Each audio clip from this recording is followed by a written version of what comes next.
जय श्री कृष्ण दोस्तों, हर हर महादेव। कैसे हैं आप सब? स्वस्थ और सुरक्षित होंगे। दोस्तों, सनातन धर्म में, हिंदू धर्म में अमावस्या तिथि का विशेष महत्व होता है, लेकिन पितृपक्ष में पड़ने वाली अमावस्या तिथि विशेष रूप से विशेष मायने रखती है। हिंदू धर्म में पूर्वजों की आत्मा की शांति के लिए पितृपक्ष का समय होता है। इस दौरान पूर्वजों के निमित्त श्राद्ध तर्पण किए जाते हैं। पितृपक्ष का समय पूरे 16 दिन तक का रहता है, जिसका समापन अमावस्या तिथि से हो जाता है। ऐसा माना जाता है कि पितृपक्ष के जो 16 दिन तक कई लोग विशेष उपायों से पूर्वजों को प्रसन्न करते हैं, जिससे घर में पितृदोष ना हो, सुख समृद्धि बनी रहे, सुख शांति बनी रहे। लेकिन यदि किसी वजह से लोग इस दौरान तर्पण या पितृ शांति के उपाय नहीं कर पाते, तो सर्वपितृ अमावस्या के दिन कुछ विशेष उपाय कर सकते हैं, जिससे उन्हें पितरों के कोप से उनका बचाव हो जाए। और ये बहुत ही सरल और छोटे उपाय होते हैं, लेकिन सभी को कर ही लेना चाहिए, यदि आपने तर्पण किया है चाहे नहीं किया। इस साल पितृमोक्षनी अमावस्या तिथि 25 सितंबर रविवार के दिन पड़ रही है। इस दिन आप शुभ मुहूर्त में तर्पण कर सकते हैं।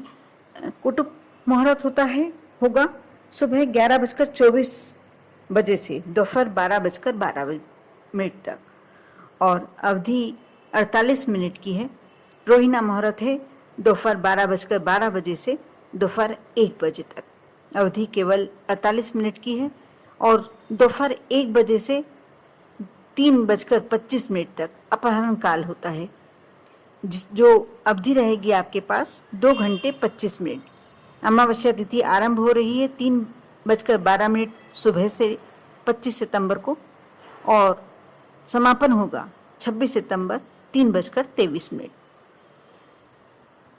दोस्तों, पितृपक्ष की अमावस्या तिथि बहुत ही खास होती है। ऐसा माना जाता है यदि किसी पूर्वज की मृत्यु की तिथि का आपको पता नहीं होता, तो उनका श्राद्ध इस दिन करने से उन्हें मुक्ति मिलती है। इसके अलावा यदि आप पूरे 16 दिन में किसी भी प्रकार से, किसी कारण से, किसी वजह से तर्पण नहीं कर पाए हैं, तब इस दिन पितरों के नाम से तर्पण करने से हमेशा घर की शांति बनी रहती है। इस दिन पितरों को तर्पण देते हुए उनकी पसंद के अनुसार भोजन कराया जाता है। जो गाय, कौवे, पितृपक्ष में कौवा का विशेष महत्व होता है, और कुत्ते को भी भोजन ग्रहण कराना चाहिए। साथ ही आप किसी पंडित को, ब्राह्मण को भोजन कराएं। और मान्यता ऐसी है कि इस दिन श्राद्ध करने से पूर्वजों को मोक्ष की प्राप्ति होती है। साथ ही पितृमोक्षनी अमावस्या के दिन आप जल के लोटे में थोड़े से तिल डालकर पूर्वजों का नाम लेते हुए, अपने पूर्वजों को याद करते, स्मरण करते हुए तर्पण करें सुबह। और ऐसा करने से पितरों को शांति तो मिलती ही, हमारे घर में पितृदोष नहीं होता। सर्वपितृ अमावस्या के दिन मंदिर में कुछ चीज़ों का दान अवश्य करना चाहिए। ऐसा करने से भी आपके पितरों को शांति मिलती है। मंदिर में चावल, आटा, गुड़, काली उड़द और घी का दान, काली तिल का दान अवश्य करना चाहिए। इसमें से जो भी सामग्री आप दान कर सकते हैं अवश्य करें। ब्राह्मण को घर में बुलाकर भोजन कराएं। उन्हें वस्त्र, दक्षिणा, जो भी आप दक्षिणा देने के लिए सक्षम हैं दें, और सम्मानपूर्वक विदा करें। ऐसा करने से कभी भी आप पर और आपके परिवार पर कोई भी परेशानी नहीं आएगी। सर्वपितृ अमावस्या के दिन पूर्वजों के नाम से भोजन निकालकर और किसी ऐसे खुले स्थान पर रख दे जहाँ कौवे आकर, क्योंकि सबसे ज़्यादा महत्व इस दिन कौवों का होता है।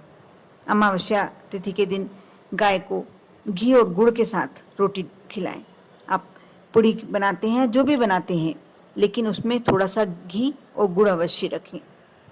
आप पितृमोक्षनी अमावस्या पर सुबह जल्दी उठकर स्नान कर लें। स्वयं अन्न जल ग्रहण नहीं करें। सबसे पहले आप सूर्यनारायण को जल समर्पित करके पितरों को जल दें, और पीपल के पेड़ के नीचे सरसों के तेल का दीपक अवश्य लगाएं। चौमुखी दीपक लगाना चाहिए, और एक मटकी में जल भरकर वहाँ अवश्य रखना चाहिए। अब आपके मन में एक प्रश्न आ रहा होगा कि रविवार का दिन हम कैसे पीपल के वृक्ष के नीचे जाएं? लेकिन रविवार का दिन इतना महत्व इस समय इसलिए नहीं रखेगा क्योंकि ये पितृमोक्षनी अमावस्या है, और पीपल के वृक्ष में सभी पितरों का, सभी देवी देवताओं का वास होता है। तो आप यदि रविवार के दिन पीपल के वृक्ष के नीचे ये सामग्रियाँ रख के आते हैं, तो आपको कोई दोष नहीं लगता, किसी तरह की कोई परेशानी नहीं आपके साथ होगी। पितृमोक्षणी अमावस्या पर गाय को हरा चारा या पालक जो भी आपको मिल जाए वो अवश्य खिलाएं, क्योंकि ऐसे ये कार्य जो करता है वो पितरों को संतुष्टि मिलती है। पितृ अमावस्या की शाम को पितरों के निमित्त फिर से आप तेल का चौमुखी दीपक दक्षिण दिशा में, इस बार आप शाम के समय आप पीपल देव के समक्ष न लगाकर अपने घर की दक्षिण दिशा में आप लगाएं। यदि आप पितरों को विदा करने जाते हैं, कई जगह पर नियम होता है जो हम 16 दिन तक तर्पण करते हैं, जो वास्ती जिमाते हैं, उसको विदा करने जाया जाता है नदी पर या कहीं भी आप उन्हें विसर्जित करके आते हैं। वहाँ पर आप अवश्य एक चौमुखी दीपक दक्षिण दिशा की तरफ मुंह करके आपको जलाना चाहिए। यदि नहीं जाते हैं तो आप एक घर में कार्य करें। ऐसी मान्यता है कि देवलोक को प्रस्थान करने में यह दीपक पितरों की राह रोशन करता है, इसलिए जो व्यक्ति ऐसा करता है उसे पितरों का आशीर्वाद मिलता ही मिलता है, साथ में देवी देवताओं का आशीर्वाद मिलता है। उनके जीवन में बड़ी से बड़ी आने वाली समस्या को भी ये कार्य रोक देता है। ये तो हुई जो आपको कार्य करना चाहिए। कौन सा कार्य ऐसा है जो नहीं करना चाहिए?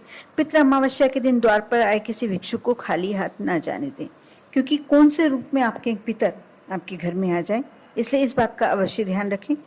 यदि आप मांस मदिरा का सेवन करते भी हैं तो पितृ अमावस्या के दिन भूल कर भी ना करें। ऐसा करने से हो सकता है कि कहीं दुर्भाग्य आपका साथ ही न छोड़े। पितृ अमावस्या के दिन बाल और नाखून काटना बहुत ही अशुभ माना जाता है, ऐसा आप बिल्कुल ना करें। पुरुषों को इस दिन दाढ़ी नहीं बनानी चाहिए।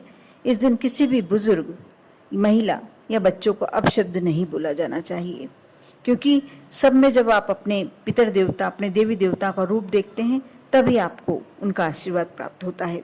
ये बहुत छोटे छोटे कार्य हैं, इन्हें नहीं करना चाहिए। इन बातों का यदि आप ध्यान रखते हैं कि क्या कार्य करें क्या कार्य नहीं करें, आप पितरों को विदा करने जाएं तो दक्षिण दिशा में दीपक अवश्य लगाएं, और सुबह चाहे रविवार का दिन ही पड़ रहा है, लेकिन आप पीपल देव में, पीपल के वृक्ष के नीचे एक दीपक अवश्य लगाएं। इन बातों का यदि आप ध्यान रखते हैं तो अवश्य पितृ देवता प्रसन्न होकर आपको आशीर्वाद प्रदान करते हैं। आप पर और आपके पूरे परिवार पर भोलेनाथ की कृपा हमेशा बनी रहे। ओम नमः शिवाय।